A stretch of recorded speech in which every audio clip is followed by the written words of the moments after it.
The Lord's my shepherd, I'll not want. He makes me lie in pastures green. He leads me by the still waters. His goodness restores my soul. He guides my way in righteousness, and He anoints my head with oil, and my cup it overflows with joy. I feast on His pure delight. Happy Sunday, beloved brethren. Today is the 28th Sunday in ordinary time of the year. The gospel reading is taken from the gospel according to Matthew, chapter 22, from verse 1 to 14, the parable of the wedding feast. This is the third parable in this section of Matthew that lays emphasis on rejection of God's call. We remember that last two Sundays we read from Matthew chapter 21 from verse 28 to 32. And that was the parable of the two sons.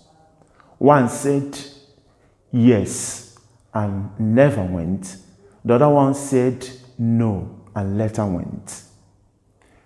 Last Sunday we had a parable of the wicked tenants in Matthew chapter 21 from verse 33 to 43.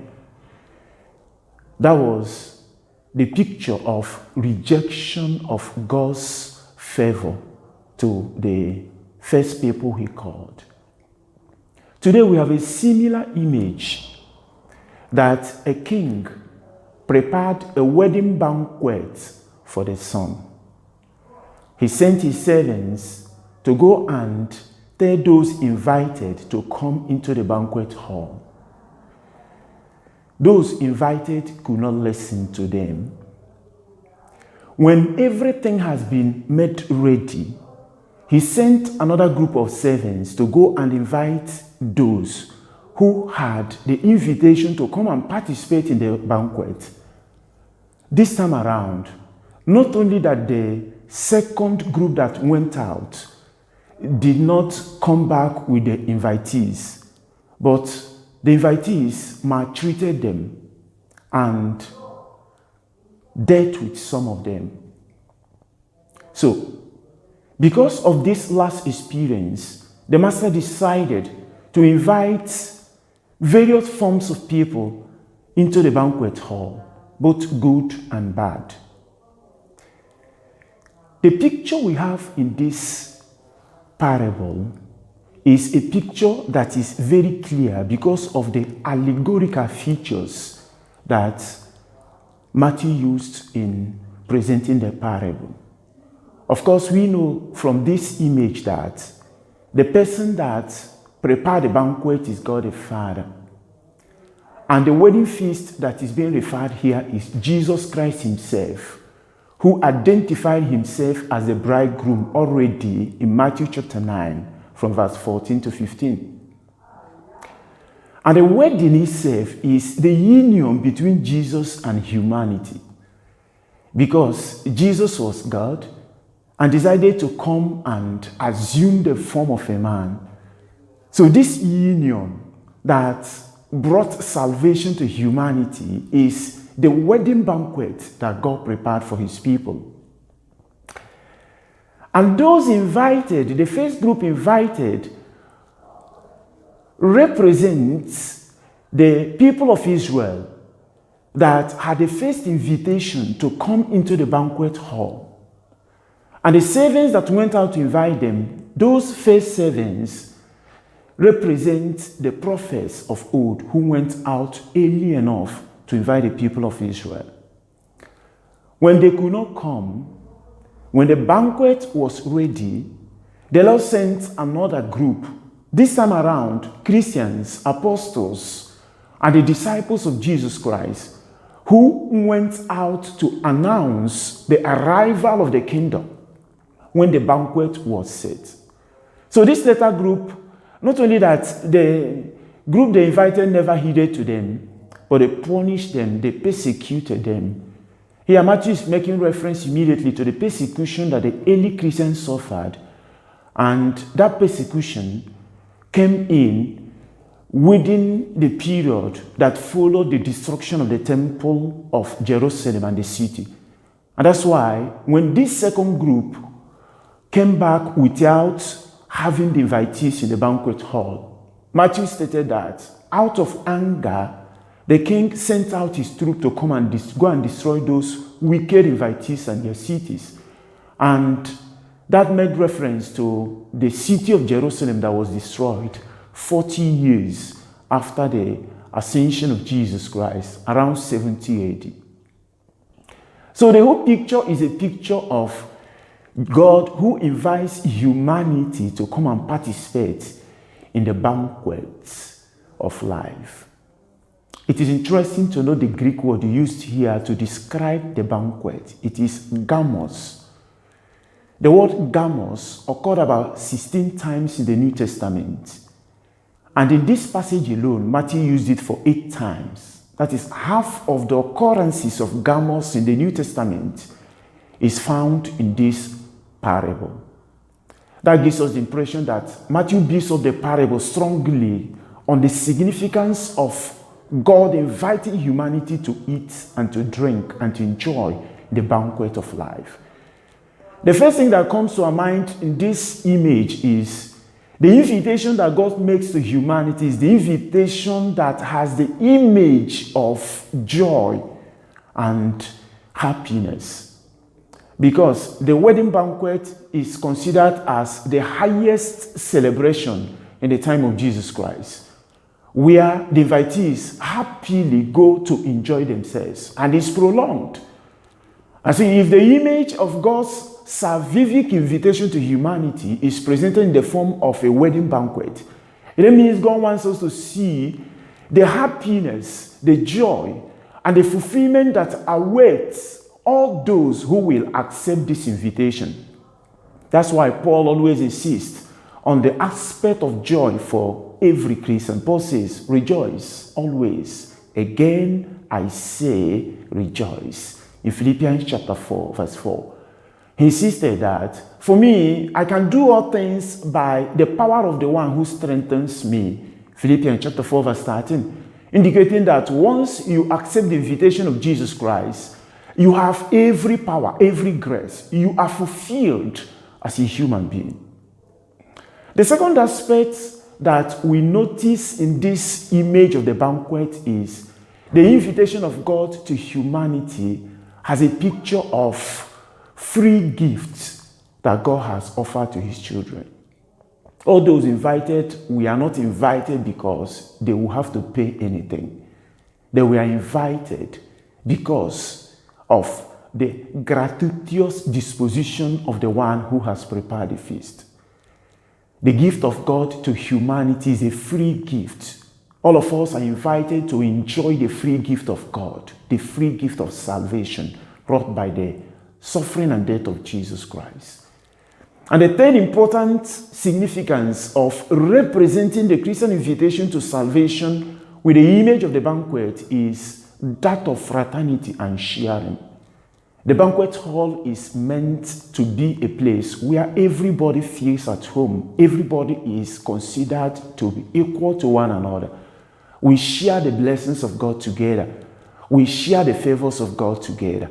That is the image of the salvation that God brought to us. A banquet hall where everybody is considered in the dignity of the child of God. Nobody has less dignity. Everybody is equal. Everybody participates in the banquet. Everybody shares the gift of God in this banquet. And in fact, the roots of the Greek term gamos, gam, has to do with binding together. And that is to say, in this celebration, people are brought together into one. They become brothers and sisters in that banquet hall, and they celebrate in one heart and one mind. This is a clear picture of what participating in the banquet of God means, and the invitation is for everyone. But it is significant in this parable to know that the first group that never accepted the invitation of God, as we stated, represented the people of Israel. But the second group that came in, the parable writer indicated that both good and bad entered the banquet hall, which means in this latter time, where the invitation is for every child of God, the banquet hall now takes the image of the church that gathers together both the good and the bad. And so entering the banquet hall now does not give us the fullest credit that we are going to enjoy everything in the banquet, because we need also to put on the wedding garment that is required. And that's why when the hall was filled, the man who prepared the banquet came in and saw somebody who was not putting in the wedding garment and sent him away, where there is darkness, grinding and gnashing of teeth. It is a simple indication that this time around, although the banquet hall is open to everyone, both good and bad, entering the banquet hall does not immediately give us the access to obtain the blessings that God has prepared for us. We need also to put on the wedding garment, which is very significant. In actual fact, that man sent out represents Christians who come into the banquet hall through baptism. And immediately after baptism, they forget the promises they have made. They threw away the new garment given to them and continue to live in their old way of life. Paul will assure us that anyone who is baptized has put on Christ. He should throw away the old image. His letter to the Ephesians, chapter 4, verse 22, we throw away the old self and take on the new self, that is Jesus himself. In his letter to the Romans, chapter 13, verse 14, he insisted we should put on Christ. The new garment is a union. It represents the image of Jesus himself in the person of the one who participates in the banquet. And that is to say, when I enter the banquet hall, I put on Jesus Christ. I begin to share in his way of life, his way of reasoning, his way of loving people, his way of forgiving others. I throw away the old garment and acquire the new garment that is Jesus Christ himself. In this emphasis on taking on new garment, Paul is always very particular in stressing changing of mind. And that is very significant for us as Christians. When we talk about taking on a new garment, the stress is immediately on changing our mentality. In his letter to the Romans chapter 12, verse 2, he stated it very clearly. The greatest sacrifice is the spiritual sacrifice. And the word he used there is logikos, which means offering your mind to God. This is the real garment that every Christian should have. Change of mind, change of mentality, change of the way we look at people. We begin to look them with the same sentiment of Jesus Christ that Paul remarked in Philippians chapter 2. This is what it means to enter into the banquet hall and to participate in the great feast that the Lord prepared. So this parable this Sunday does not only emphasize on rejection that came forth from the people of Israel that we are first invited into the banquet hall, but also rejection that comes from some Christians who enter the banquet hall without changing their way of life and mentality.